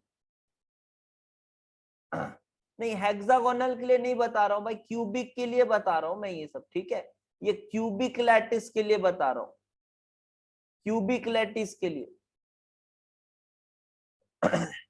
हेक्सागोनल के लिए नहीं लगेगा। तो ये इधर गया, तो अलोंग किसके जा रहे हो आप, एज के जा रहे हो। और एज ये बताओ, ये जो व्हाइट वाली लाइन है कितने यूनिट सेल में शेयर होगी, ये कितने यूनिट सेल में शेयर होगी, ये शेयर होगी, ये शेयर होगी 4 में। सभी अग्री करते हैं 4 में, जी हाँ 4 में, इंटू 8 कर दीजिएगा, तो ये आया 6, ठीक है, ये आया 6। दिस इज अ वे, आप इससे कोऑर्डिनेशन नंबर बता सकते हैं, लेकिन सर कोऑर्डिनेशन नंबर तो इजी है सर, याद भी रख सकते हैं। हाँ याद रख सकते हैं, लेकिन कितना याद रखोगे। अब आपसे पूछ लिया सेकंड नियरेस्ट नेबर, चलो सेकंड नियरेस्ट नेबर पे आए, second nearest neighbours, second nearest neighbours method सिर्फ कॉर्नर्स के लिए एप्लीकेबल है। आप कॉर्नर वाले पार्टिकल को ही सिलेक्ट करना बेटा, जिस तरह से बता रहा हूं, क्योंकि नहीं तो फिर ना आप थोड़ा भी इधर उधर चेंज करोगे ना तो वो गड़बड़ हो जाएगा, ठीक है। आप कॉर्नर वाले को सिलेक्ट करना और उसके बाद ही करना, सीधा तरीका है। तो देखो second nearest neighbour, second nearest neighbour वेद बता रहा है 12 है, अच्छा तनिष्क कह रहा है 6 है। तो देखो आपने पहले बनाया क्यूब, जिस तरीके से कह रहे हैं उस तरीके से अगर हम देखें तो बताओ सेकंड नियरेस्ट नेबर कौन वाला होगा बेटा, कौन वाला होगा, ये तो ए डिस्टेंस पर है, फेस डायगोनल वाला होगा, दिख रहा है फेस डायगोनल वाला, √2a के डिस्टेंस में, √2a के डिस्टेंस में ये होगा ना, √2a के डिस्टेंस में एक ये होगा, एक ये होगा और एक ये होगा, ये 3 होंगे। देखो तो 3 लोग हैं, अलोंग किस एक्सिस के हैं बेटा, अलोंग किस एक्सिस के हैं, अलोंग फेस डायगोनल है। आप देखिए ये अलोंग फेस डायगोनल है, और अगर ये अलोंग फेस डायगोनल है तो फेस डायगोनल 4 लोगों में शेयर नहीं होता, ये फेस डायगोनल सिर्फ कितने में शेयर होगा, अरे 2 में होगा यार, एक ये जो डायगोनल है ना, एक ये वाला यूनिट सेल इसको लेगा और एक इसके बाजू वाला लेगा बस, और किसी के पास ये वाली एक्सिस शेयर नहीं होने वाली। तो ये सिर्फ 2 में शेयर हो रही होगी, इंटू 8 कर दोगे, यू विल गेट इट 12। हो सकता है आप इसको भी थोड़ा इमेजिन कर पाओ, जरूरत नहीं है उतने इमेजिनेशन की कि आप थर्ड नियरेस्ट नेबर तक भी इमेजिन कर रहे हो। आप इस तरीके से निकालो, थोड़ा नंबर्स को ध्यान रखो, डिस्टेंस को ध्यान रखो, ठीक है। तो ये 12 होंगे, 12 होंगे। आप ड्रॉ करना चाहते हो तो आप खाली समय में ड्रॉ भी कर सकते हो, ठीक है। ऑल्दो उतना जरूरी नहीं है इनको ड्रॉ करना, आप खाली समय में कर सकते हो। सिमिलरली आप थर्ड नियरेस्ट नेबर भी निकाल सकते हो। सिमिलरली थर्ड तक चलो निकाल लेते हैं, थर्ड नियरेस्ट नेबर भी बता लेते हैं। एक्सिस शेयर हुए, थोड़ा कम समझ आया कैसे शेयर हुए। एक्सिस शेयर देखो ना बेटा, ये वाले एक्सिस को आप एक हाइपोथेटिकल ऐसे एक्सिस बनाओ। अब इस एक्सिस को आप देखो कितने यूनिट सेल टच कर पाएंगे, 2 ही टच कर पाएंगे ना, एक ये वाला एक ये वाला। और यही अगर एज बनाया था, पिछले बार क्या आया था, ये एज आया था, तो इस एज को कितने लोग शेयर कर रहे थे, एक नीचे वाला एक इधर वाला, और ऐसे यहाँ पे दो यूनिट सेल ऊपर वाले बनेंगे, एक इधर साइड एक इधर साइड, एक इधर साइड एक इधर साइड, तो उसको 4 लोग कर रहे थे। अब यहाँ पे थर्ड नियरेस्ट नेबर, तो थर्ड नियरेस्ट नेबर कौन से डिस्टेंस पर होगा, कौन सा होगा ये बताओ जल्दी, किस डिस्टेंस पर होगा थर्ड नियरेस्ट नेबर बेटा। Second nearest neighbour at a distance of, क्या निकाला हमने, एट अ डिस्टेंस ऑफ, ठीक है, eight a distance of √2a निकाला, ठीक है। थर्ड नियरेस्ट नेबर बेटा बॉडी डायगोनल वाला होगा ना, along body diagonal, this will be along body diagonal, और बॉडी डायगोनल के अराउंड अलोंग जाएगा eight a distance of √3a, √3a is the body diagonal of a cube. तो फिर वही बात, अगर एक पार्टिकल को सिलेक्ट करोगे तो उसका nearest neighbour given unit cell में कौन है, गिवन यूनिट सेल में कौन है, तो गिवन यूनिट सेल में सर सिर्फ यही वाला, ये पीछे वाला, तो एक है। और वो अलोंग किसके है, बॉडी डायगोनल के, बॉडी डायगोनल किसी में शेयर नहीं होता, इंटू 8 कर देना, यू विल गेट 8। और हाँ, ये थोड़ा इमेजिन भी हो जाएगा, समझ पा रहे हो, थर्ड नियरेस्ट नेबर इमेजिन हो रहा है ये ऐसा। फिर जो 8 यूनिट सेल्स में ये शेयर्ड था ना, ये वाला पार्टिकल 8 यूनिट सेल में जो शेयर्ड था, ये इधर वाला एक यूनिट सेल ऐसा, ये वाला, इसके भी ये पीछे वाला बॉडी डायगोनल, ये देखो, ये भी इसका थर्ड नियरेस्ट नेबर होगा, √3a डिस्टेंस पर होगा। कुछ इसी तरह से आप देख सकते हो सभी के साथ। तो ये हमने बात की अबाउट द नियरेस्ट नेबर। तो क्या क्या हमने देखा नंबर ऑफ पार्टिकल, हमने देखा ए और आर का रिलेशन, हमने देखा coordination number, and then second and third nearest neighbour with distance. ठीक, अब आते हैं बेटा आगे, और अब यहां पे एक टर्म और डिफाइन करते हैं, पैकिंग एफिशिएंसी। अब एक टर्म और डिफाइन करते हैं, पैकिंग एफिशिएंसी। सर बेसिकली 8 हमारा जो मल्टीप्लाई हो रहा है वो number of unit cell shared के लिए, हाँ उसी के लिए, बिल्कुल उसी के लिए है। लेकिन ध्यान रखना कॉर्नर वाले को सिलेक्ट करके लगाना, अपने से इसमें ज्यादा इम्प्रोवाइजेशन मत करना कुछ, ठीक है, इसी तरह से करना। पैकिंग एफिशिएंसी क्या है, जब हम इस यूनिट सेल को देखते हैं, यही सिंपल वाले, तो हमें बहुत सारे वॉइड्स नजर आते हैं, आपको भी आ रहे होंगे, बहुत सारे वॉइड्स नजर आएंगे इसमें। ऑल्दो ये सब एक दूसरे को टच कर रहे हैं, बट स्टिल आप पाएंगे कि बहुत वॉइड्स हैं इसमें। वॉइड्स मतलब क्या, वॉइड्स मतलब वेकेंट स्पेसेस, जहां पार्टिकल भरा ही नहीं गया है, वेकेंट स्पेसेस हैं। पार्टिकल भरा ही नहीं गया है, दैट इज कॉल्ड वॉइड्स। तो पैकिंग एफिशिएंसी मतलब क्या है? कॉमन सेंस है कि कितना परसेंट स्पेस पैक हुआ है, कितना परसेंट स्पेस पैक हुआ है, दैट इज पैकिंग एफिशिएंसी।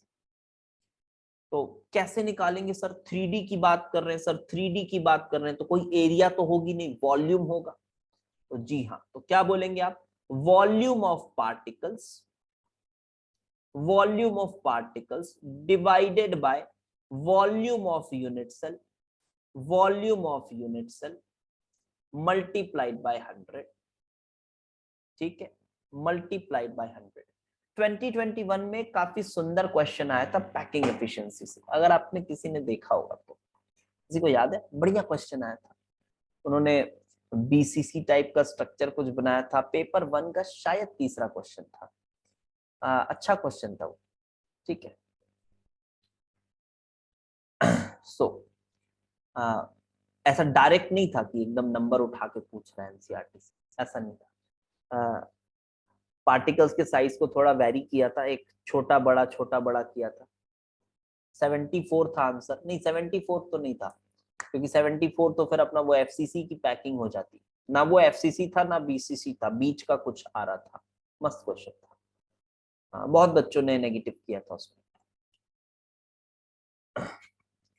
तो volume of particles upon volume of unit cell into 100।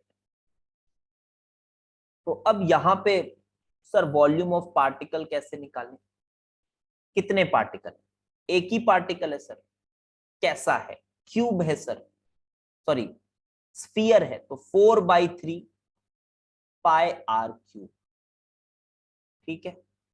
Volume of unit cell क्या बताए? ए क्यूब। और ए क्या है? ए सर 2r है, तो 2r का क्यूब, तो 2r का क्यूब।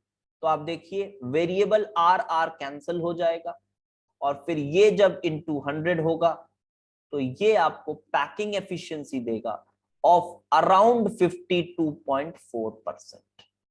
अराउंड 52.4% की ये पैकिंग एफिशिएंसी देगा। मतलब आप ये सोच सकते हो कि इस सिंपल यूनिट सेल में अबाउट 48% जो स्पेस है वो खाली पड़ा हुआ है, वो खाली पड़ा हुआ है, 48% स्पेस खाली पड़ा हुआ है। ठीक है। तो ये हुई बात सिंपल यूनिट सेल की।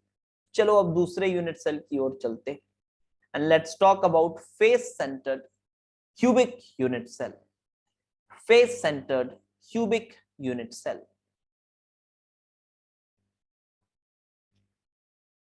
जो बच्चे पहली बार पढ़ रहे हैं उनको जल्दी तो नहीं लग रहा है ना? आराम से ही चल रही है चीजें, समझ आ रही होंगी? बता दें एक बार अगर जल्दी लग रहा हो। नहीं ना? ठीक है। चलो दूसरा देखें, face centred unit cell, face centred cubic, face centred cubic. ठीक है। फेस सेंटर्ड क्यूबिक में बेटा क्या है? हाँ, पार्टिकल्स कहां होंगे?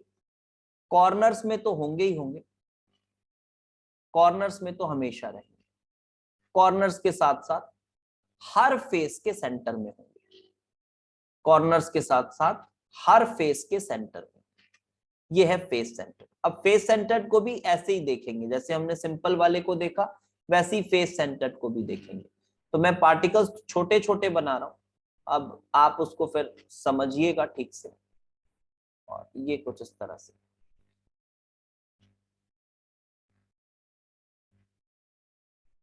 ये जो मैं रेड वाले बना रहा हूं ना,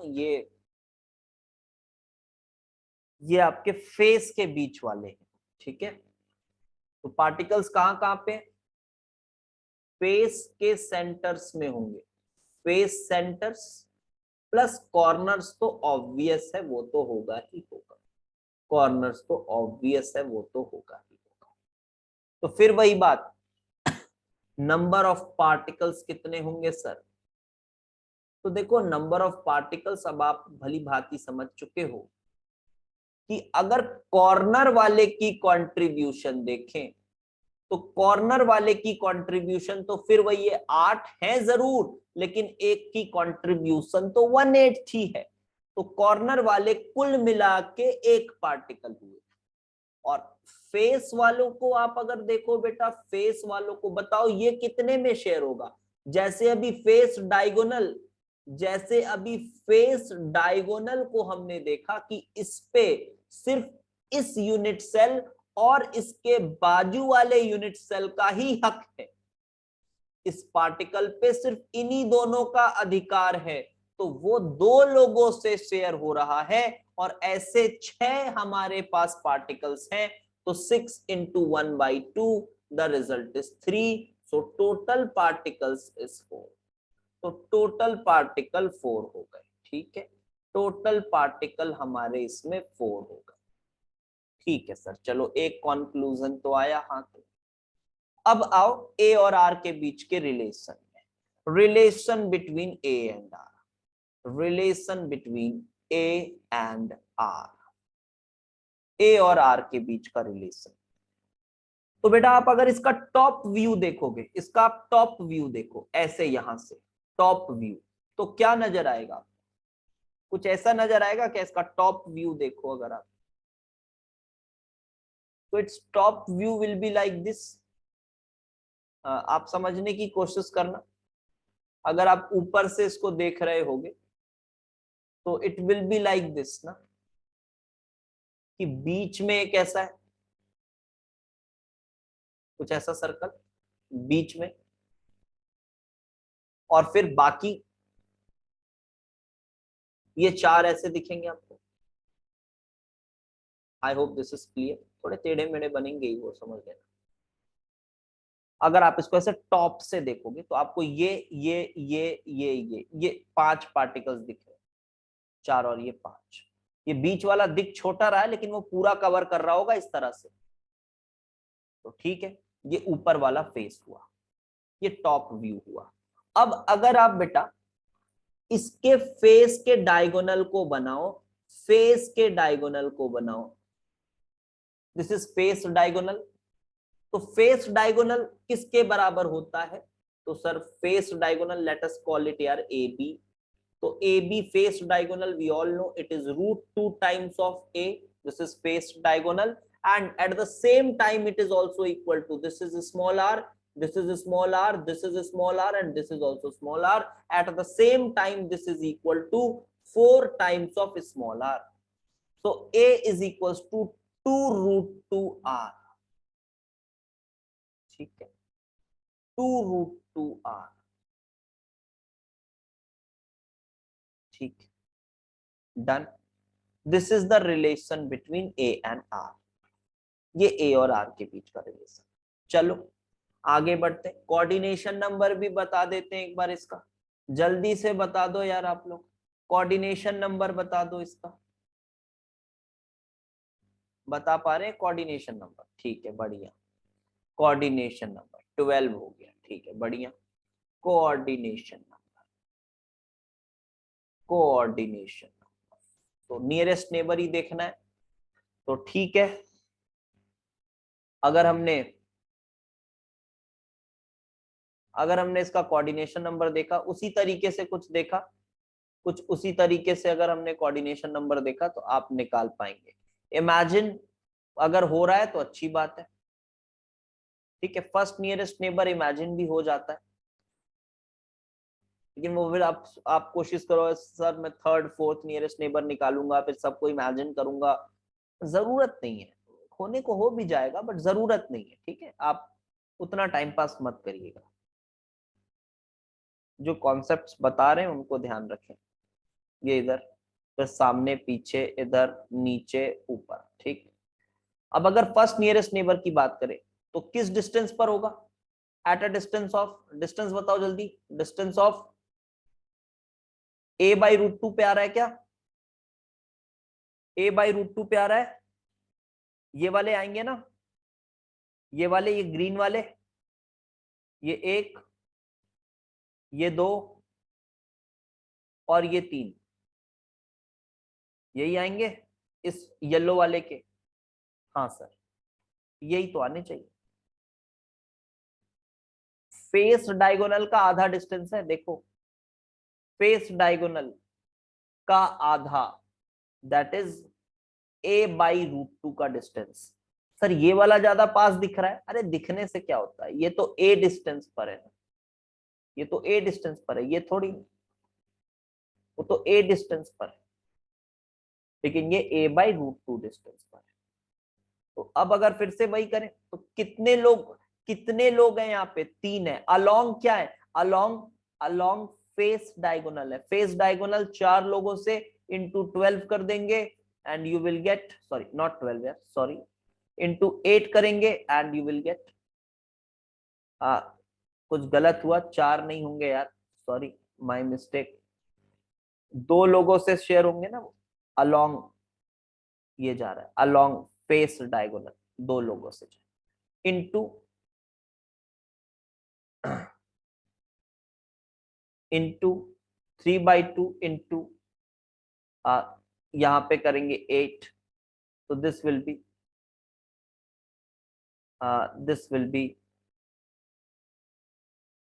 12। ठीक है सर, अगर अपना नेबर सेल के बाहर जाएगा तो ये फॉर्मूला नहीं लगेगा, हाँ नहीं लगेगा, नहीं लगेगा, सेल के बाहर जाएगा तो नहीं लगेगा, वो बेटा फोर्थ नियरेस्ट नेबर तक भी आपका ये लग जाएगा ना यार, फोर्थ तक भी लग जाएगा, फिफ्थ विफ्थ पे जाओगे तो नहीं लगेगा। तो पहला यहाँ पे मैंने कंडीशन बोला कि उसी यूनिट सेल पे देखो, और आज तक कभी भी थर्ड नियरेस्ट नेबर भी नहीं पूछा गया होगा, तो जहां तक काम हो जा रहा है तो उसी से करें, तो नहीं लगेगा। अब आप उसमें फॉर्मूले को कुछ इस तरह से बनाया ही गया है कि उसी यूनिट सेल पे देखो, तो उसी यूनिट सेल पे देखना पड़ेगा, ठीक है। तो दिस इज 12, तो ये 12 आ गया कोऑर्डिनेशन नंबर। सिमिलरली आप सेकंड और थर्ड कोऑर्डिनेशन नंबर भी निकाल सकते हैं, ठीक है, सिमिलरली सेकंड और थर्ड निकाल सकते हैं। सेकंड वाला आप देख सकते हैं कहां पे होगा, कौन वाला होगा बेटा, यही वाला होगा, ये वाला, at a distance of a, at a distance of a, ये होगा, ए डिस्टेंस पर होगा। कितने होंगे सर, ये तो फिर 8 हो जाएगा, ये तो 8 ही हो जाएगा ना, क्योंकि यहां 3 है, अलोंग एज है, इंटू 8 है, तो ठीक है सर, ये तो फिर 6 ही हो गया, ये 6। थर्ड नियरेस्ट नेबर कहां जाएगा, थर्ड नियरेस्ट नेबर आप निकाल सकते हो, थर्ड वाला ये वाला होगा, देखो फेस डायगोनल वाला, तो किस डिस्टेंस पर होगा, eight a distance of, eight a distance of ये वाला √2a, √2a यही अगला है, और कोई डाउट भी नहीं होना चाहिए इसमें, यही अगला है √2a, शॉर्टेस्ट डिस्टेंस अगर देखा जाए। तो फिर से क्या बनेगा, कितने हैं, 3 है, अलोंग वही है, फिर फेस, तो यहाँ पे आएगा 2 इंटू कितने होंगे, इंटू फिर 8, और फिर ये आप काटोगे तो यू विल गेट 12। तो अगेन थर्ड नियरेस्ट नेबर भी आपको 12 आएगा। लेकिन अब चलो, अब ये तो टाइम पास है, अब फोर्थ नियरेस्ट नेबर भी आप पूछ सकते हो।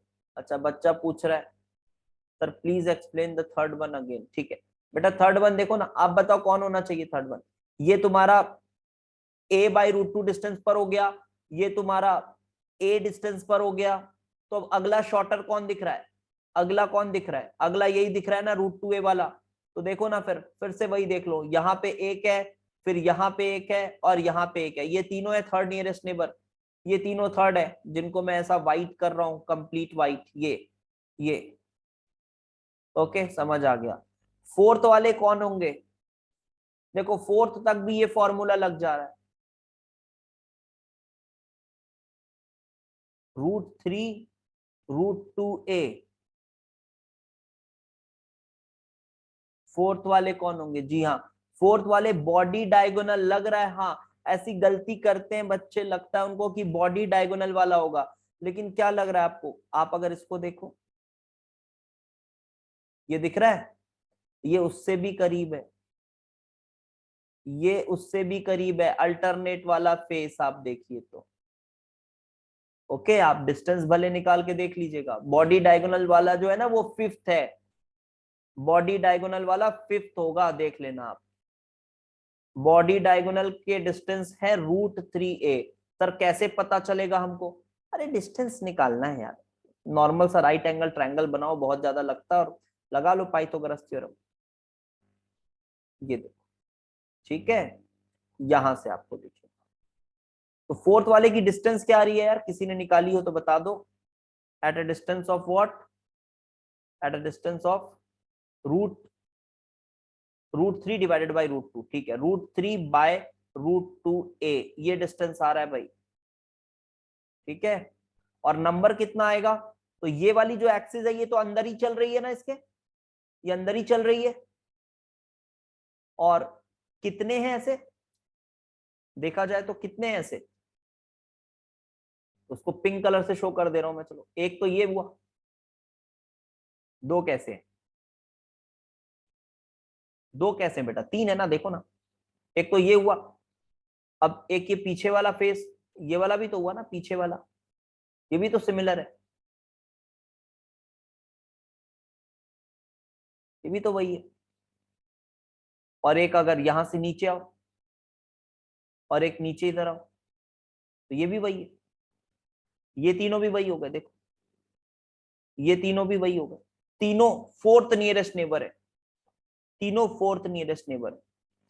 तो fourth nearest neighbour at a distance of √3a/2, and this is again 3 by, अंदर ही अंदर है, अंदर ही अंदर है, तो by 1 into 8, oh my God, it is what, it is 24, is 24। तो ये आप सोचिए, इमेजिन विमेजिन नहीं हो पाएगा ये, ठीक है, आप पूरा यूनिट सेल बना के इमेजिन मत करने लग जाना, ये 24 है, ये दिख रहा है। सर ये कैसे आएगा, √3/√2, बेटा इसमें आप पाइथागोरस थ्योरम लगा के चेक कर लेना, आ जाएगा ये, ठीक है, एक बार ट्राई करना, ठीक है, ये कर लेना, उसमें आ जाएगा वो। हाँ वेद सही बोल रहे हो, विजुअलाइज करने में रूह और आत्मा का मेल हो जाएगा, सही बात है। इतना विजुअलाइज करने के पीछे मत पड़ना, सभी लोगों को बोल रहा हूं मैं, ठीक है, ये नंबर्स बस देख लो, काफी है। डिस्टेंस भी अगर पता कर लिए, बहुत ज्यादा अगर पूछ सकता है, डिस्टेंस पूछ सकता है, नंबर पूछ सकता है, बट इसके विजुअलाइजेशन पे सवाल नहीं आएगा। चलो आज के लिए इतना ही करते हैं, कोऑर्डिनेशन नंबर ऑफ एफसीसी तक हमने किया है, इसके बाद आगे पढ़ेंगे। फर्स्ट क्लास के हिसाब से बहुत सारी कुछ चीजें हो गई, देख लो यार, है ना, बहुत सारी चीजें हो गई फर्स्ट क्लास के हिसाब से। आउटसाइड यूनिट सेल वाला नेबर नहीं पूछेंगे भाई, नहीं पूछेंगे, मत परेशान हो, नहीं पूछेंगे, वो सिक्स्थ विक्स्थ नेबर चला जाएगा इसमें, इस केस में नहीं पूछेंगे, टेंशन मत लो। ठीक है चलो फिर अगला लेक्चर कल करते हैं।